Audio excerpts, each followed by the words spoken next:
ನಮ್ಮ ರಾಯಚೂರು ಜಿಲ್ಲೆಯ ಸಿಂಧನೂರು ತಾಲೂಕಿನ ಮಲ್ಕಮ್ಮದಿನ್ನಿ ಗ್ರಾಮದ ಸದ್ಗುರುವಿನ ಭಕ್ತರೂ ಆಗಿರುವಂತಹ ರಂಗಭೂಮಿಯ ಹಿರಿಯ ಕಲಾವಿದರು, ದೇವಿಯ ಆರಾಧಕರು ಆಗಿರುವಂತಹ ಅಂಬರೀಷ್ ಅಣ್ಣ ಪೂಜಾರಿ ಅವರು ವೇದಿಕೆಯ ಮೇಲ್ಭಾಗದಲ್ಲಿ ಬಂದು ತಮ್ಮ 2 ಹಿತನುಡಿಗಳನ್ನು ಈ ಒಂದು ಕಾರ್ಯಕ್ರಮದ ವೇದಿಕೆಯ ಮುಖಾಂತರ ಭಕ್ತರೊಂದಿಗೆ ಹಂಚಿಕೋಬೇಕಾಗಿ ಅಂಬರೀಷ್ ಅಣ್ಣ ಮಲ್ಕಮ್ಮದಿನ್ನಿ ಅವರಲ್ಲಿ ವಿನಂತಿ ಮಾಡಿಕೊಳ್ತಾ ಇದ್ದೀನಿ.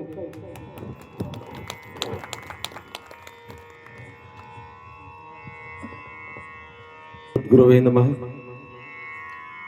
ಪರಮ ಪೂಜ್ಯರು, ಅವತಾರ ಪುರುಷರು, ಎನ್ನ ಒಡೆಯ ಅರಳೆಬಂಡೆ ಮರಿಸ್ವಾಮಿ ತಾತನವರ ದಿವ್ಯ ಪಾದಗಳನ್ನು ಹೃದಯ ಸಿಂಹಾಸನದಲ್ಲಿ ಸ್ಥಾಪಿಸಿಕೊಂಡು ಈ ಕ್ಷೇತ್ರದ ಒಡೆಯನಾಗಿರ್ತಕ್ಕಂಥ ಸದ್ಗುರು ಅಬ್ಬಸಲಿ ತಾತನವರ ಚೈತನ್ಯಕ್ಕೂ ದೀರ್ಘ ಪ್ರಣಾಮಗಳನ್ನು ಸಲ್ಲಿಸುತ್ತಾ, ಅದೇ ರೀತಿಯಾಗಿ ಈ ಕಾರ್ಯಕ್ರಮದ ಕೇಂದ್ರ ಬಿಂದುವಾಗಿರ್ತಕ್ಕಂಥ ಈ ಕಾರ್ಯಕ್ರಮದ ರೂಹಾರಿ, ನಮ್ಮೆಲ್ಲರ ಮಾರ್ಗದರ್ಶಕರಾಗಿರ್ತಕ್ಕಂಥ ನಡೆದಾಡುವ ನಮ್ಮ ಭಾಗದ ದೇವರು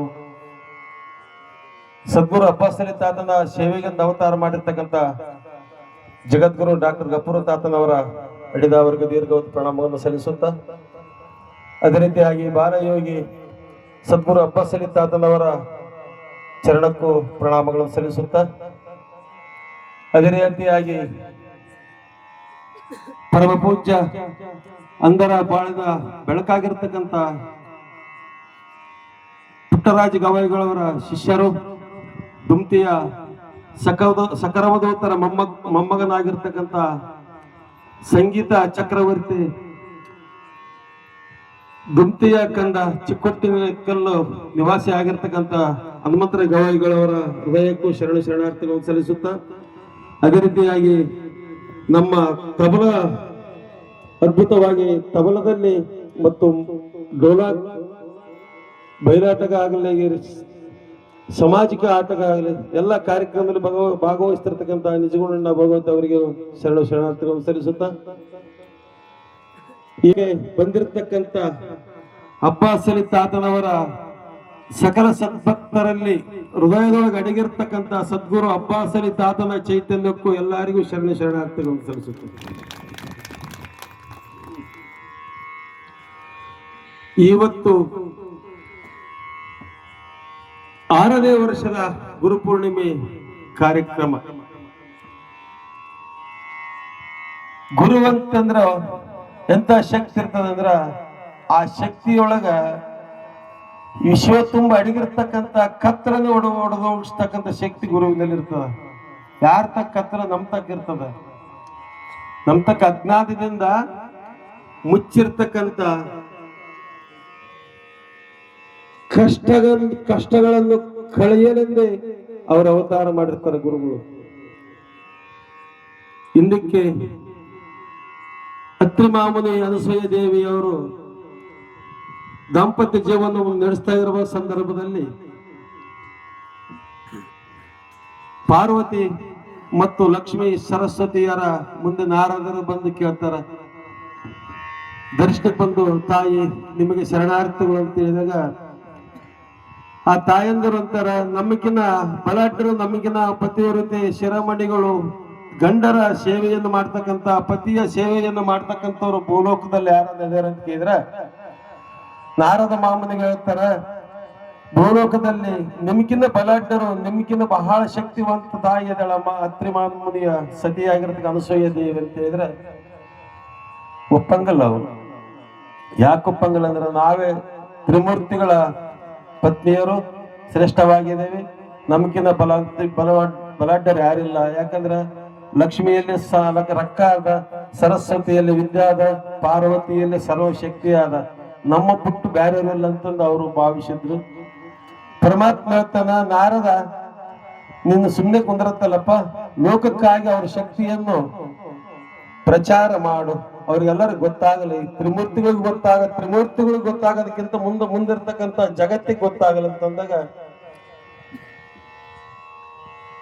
ಪಾರ್ವತಿ ಎಲ್ಲರ ತಾಯಿಯರಿಗೆ ಗೊತ್ತು, ಅಮ್ಮನವ್ರು ಹೇಳಿದ್ಮೇಲೆ ಅಪ್ಪನವ್ರು ಸುಮ್ಮನೆ ಕೇಳಬೇಕು, ಹೋದ್ರೆ ನೀವು ಅವ್ರನ್ನ ತಾಯಿನ ಪರೀಕ್ಷೆ ಮಾಡಿ ಸೋಲಿಸಿ ಬರ್ರಿ ಅಂತಂದು ಪರಮಾತ್ಮ ವಿಷ್ಣುನ ಬ್ರಹ್ಮದೇವರನ್ನು ಕಳಿಸ್ತಾಳ. ತ್ರಿಮೂರ್ತಿಗಳು ಕಳಿಸಿದಾಗ ಆ ತಾಯಿ ಏನ್ ಮಾಡ್ತಾಳ, ಅವ್ರೇನಂತ ಕಳಿಸಿರ್ತಾಳ, ಉಕ್ಕಿನ ಕಡ್ಲೆ ಅಡಿಗೆ ಮಾಡಿ ದಿಗಂಬರದಿಂದ ಊಟ ಮಾಡಿಸ್ಬೇಕು. ಊಟ ಮಾಡಿಸಿದ್ರ ನಿನ್ನ ಶಕ್ತಿನ ಒಪ್ಪಿಗೆ ಅಂತಂದು ಸೆರತ್ ಹಾಕಿಸಿ ಆ ತಾಯಿನ ಪರೀಕ್ಷೆ ಮಾಡ್ರ ಅಂತ ಕಳಿಸ್ತಾರ.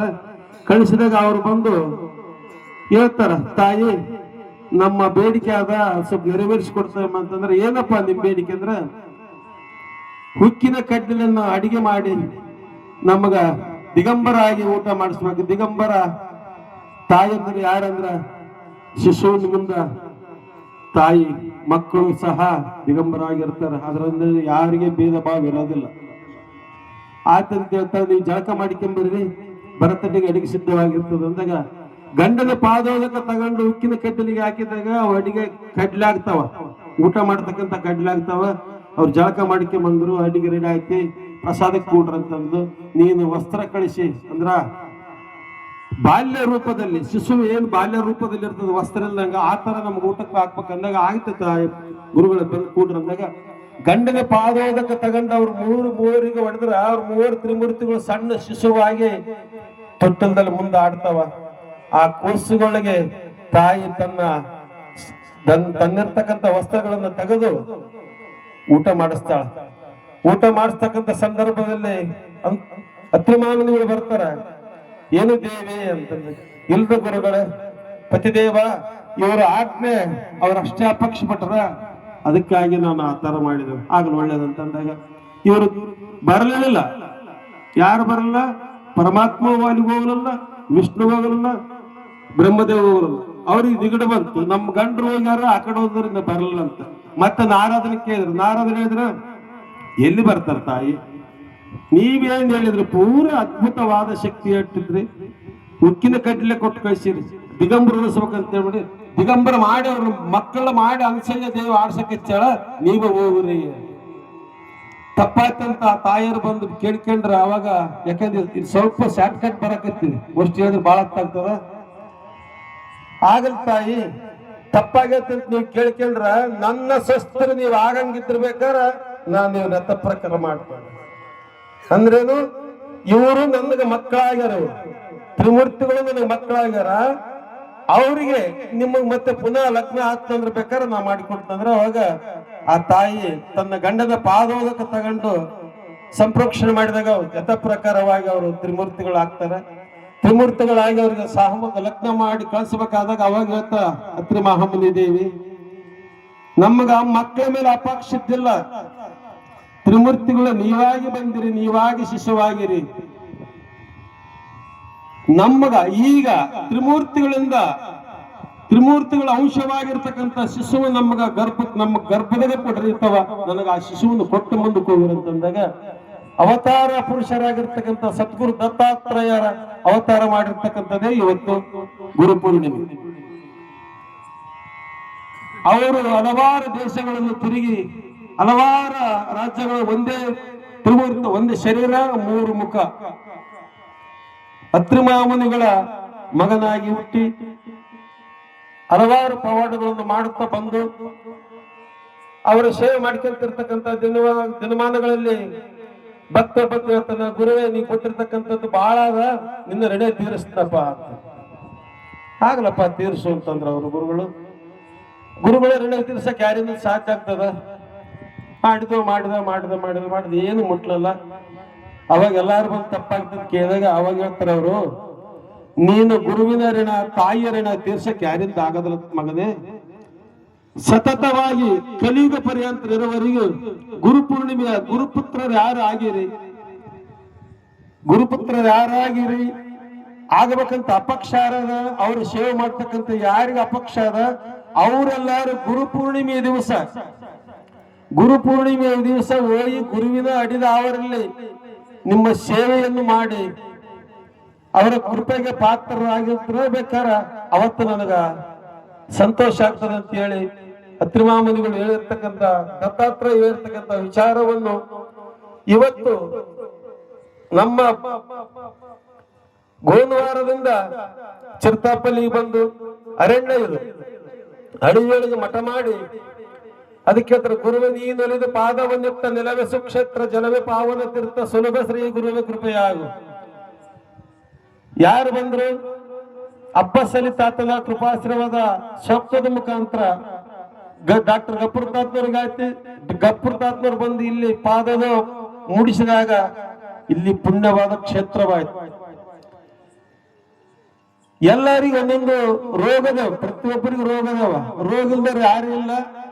ಇಲ್ಲಿಗೆ ಬಂದು ತಮ್ಮ ರೋಗವನ್ನು ಕಳ್ಕೊಂಡೋದ್ರು 199 ಮಂದಿ ಇದಾರೆ.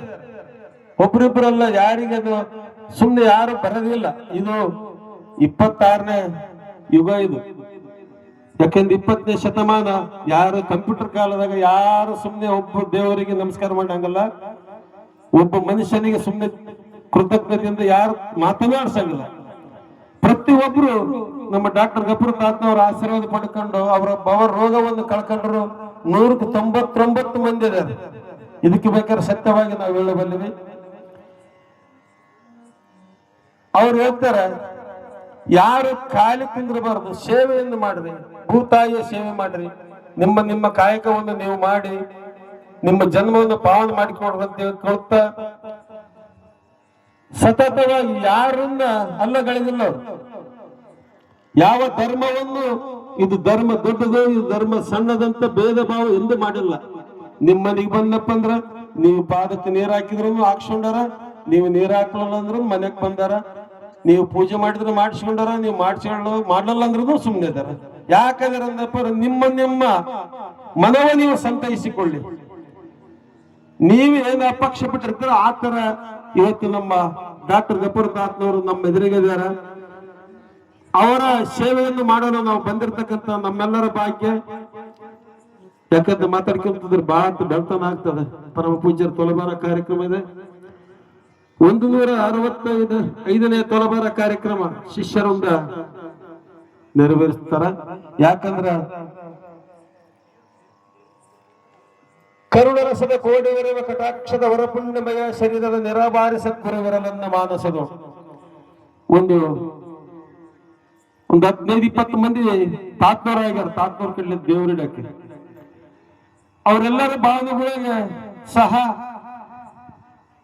ಶಾಂತ ಸ್ವಭಾವ. ಎಲ್ಲ ದೇವಸ್ಥಾನಗಳು ನೋಡ್ರಿ ಬಾಳ ಸಕ್ಕಲು ಒಂದು ಹೆಚ್ಚು ಕಡಿಮೆ ಆಗ್ತಿರ್ತಾವ.